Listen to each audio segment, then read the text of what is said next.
Esto pasó en Desiguales.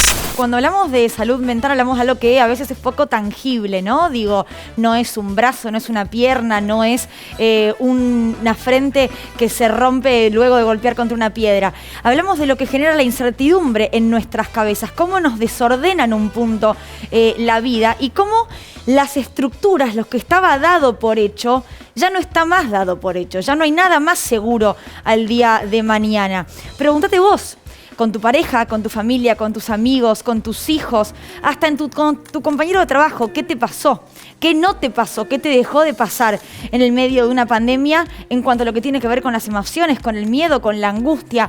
No somos los mismos sin ninguna duda, y hay una palabra que quizás porque tengo mucha terapia encima, pero me gusta decir que es que estamos duelando, y por ahí me corrigen ahora la licenciada y el doctor aquí presentes, pero que estamos duelando una normalidad que ya no va a estar. Estamos duelando una vida que tal como la conocíamos y con lo que nos habían educado, ya no la vamos a seguir teniendo.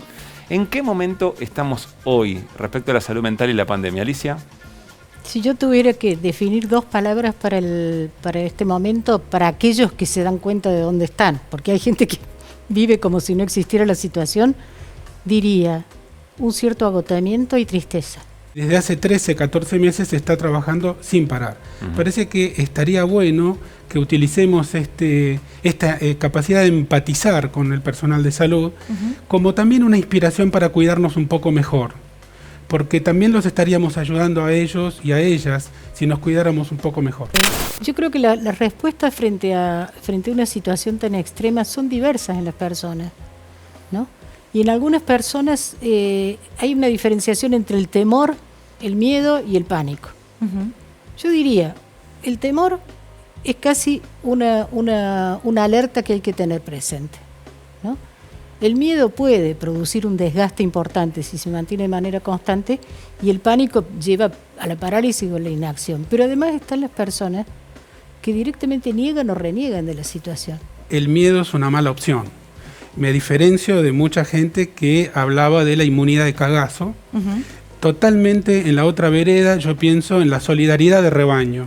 Creo que hay que comunicar para generar solidaridad, hay que comunicar para restañar comunidad, lazo social roto, y eso no lo puede hacer solamente la comunicación, tiene que estar la gestión también, pero la comunicación tiene un rol muy importante. Creo que estuvo bien no generar miedo, pero creo que algunas partes de la comunicación de la pandemia podrían haberse hecho un poco mejor. ¿Por ejemplo? Por ejemplo, la elección correcta de las palabras, por ejemplo... La elección de las metáforas. De las ¿no? metáforas. Como decías antes, me parece ahí fundamental volver sobre el tema de las metáforas. Hablar de enemigo invisible para mí no fue para nada positivo. Totalmente de acuerdo. Hablar de distanciamiento social, cuando lo que se buscaba era un distanciamiento físico, fue poner el dedo en otro lugar, en la necesidad de la disolución del lazo social. O sea, las metáforas son todo, porque básicamente, el ser humano es un animal, digamos, simbólico, que crea metáforas. Ahora, la elección de las metáforas me parece clave. Yo creo que ahí hubo un problema grave. Y hay un problema que no tiene que ver con la comunicación. Yo creo que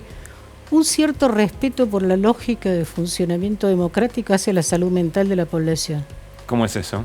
Mira. Es muy sencillo. En una situación de emergencia no se necesita una mano dura autoritaria, pero sí se necesita un cierto ordenamiento social alrededor de una dirección social que acaba de ser elegida democráticamente. Y no empezar con discursos que bombardean y minan permanentemente eso. Nosotros hemos asistido a cosas increíbles como hacer un juicio por envenenamiento contra una vacuna, hacer movilizaciones donde se quemaron barbijos, hablar de libertad en abstracto, cuando en realidad de lo que se trataba era de buscar solidariamente dificultar la circulación de un virus que lamentablemente implicaba poner un límite al contacto corporal de las personas y a la circulación. A mí me devolvió el COVID la experiencia personal de la enfermedad, pero de una enfermedad que excedía los límites de mi epistemología. O sea, no entendí lo que me pasaba. Y me aferraba así como desesperadamente. Esto es como una gripe. Ese como una no me sirvió para nada, porque siempre me excedía la sensación corporal. Tuve una relación, porque estoy en la secuela, tengo una relación con mi cuerpo absolutamente diferente. Es como que el cuerpo me abandonó. y estaba así abrazado al colchón con la fiebre y totalmente paralizado. En filosofía trabajamos mucho para la cuestión de la angustia, la experiencia de la nada. O sea, estar ahí de frente a la nada. Algo de eso me pasó porque era como que no me podía aferrar a ninguna categoría. No hay una salud mental en abstracto. Absolutamente. Más aún. Te voy a decir una cosa. Yo no creo que exista una salud mental y una salud física. Es una sola. ¿No? Es una sola. Vos hiciste un comentario muy interesante cuando dijiste, lo viví como una oportunidad. Hay un pensador de la medicina social mundial europeo, Giovanni Berlinger, que fue eurodiputado, ya murió, que en uno de sus textos sobre la enfermedad recalca mucho el carácter de la enfermedad como oportunidad. Me encanta. De salud se habla mucho y se hace poco. Otra de las cosas que vamos a tener que hacer es discutir qué lugar tiene la salud como valor social en las políticas, en la financiación, etcétera, etcétera. ¿Qué valor le damos a la salud? Y además, ¿qué definición filosófica le damos? ¿Es una cosa individual que me pasa a mí? ¿Yo estoy sano y no me importan los demás? ¿O existe una salud colectiva que tiene que ver también con la circulación de determinado tipo de narrativas? Nosotros tratamos de ser en público y en la televisión discretos, para no salir a anunciar catástrofes. Personalmente estoy en contra de ese tipo de intervenciones, pero ya se está verificando un aumento marcado en las consultas por trastornos de ansiedad, por depresión, y se ha visto, por ejemplo, después de la crisis 2001-2002 en la ciudad de Buenos Aires, en un estudio muy prolijo que se hizo en varios hospitales, como poco tiempo después hubo un aumento muy marcado en infartos agudos de miocardio, en trastornos depresivos, en trastornos ansiosos. Personas que venían con determinado tipo de cuadro psiquiátrico, internaciones reiteradas, etcétera, y mantuvieron el esquema de tratamiento y la red de soporte, no son las que peor la pasaron.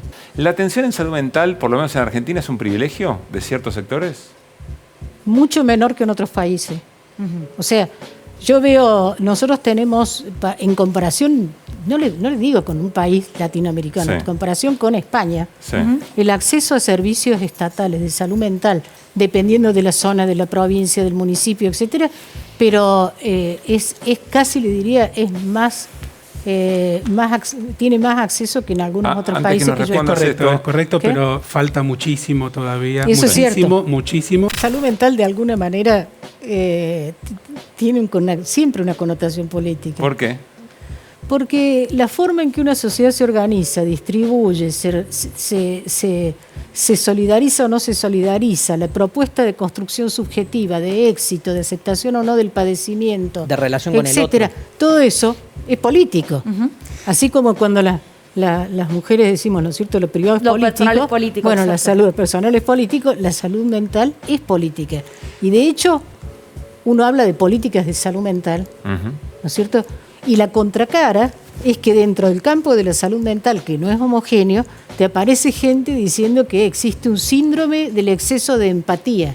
Parece importante recuperar cierta serenidad, recuperar la idea de mañana. Esto va a pasar, vamos a volver a caminar sin barbijo, tal vez pase un tiempo más, un tiempo menos. La vacuna es una parte muy importante de la solución. Y recuperar la posibilidad de pensarnos como conjunto y de pensar en los otros. Los psiquiatras y los psicólogos vamos a tener muchísimo trabajo en los próximos meses y en los próximos años. Los filósofos y los periodistas también, porque de esto se va a hablar durante décadas. Se van a hacer cientos de tesis de doctorados, películas, ensayos, poesía. Bueno, hay que ver qué narración pintura. gana. Va ganando todo por esto, ¿no? goleada la narración del caos.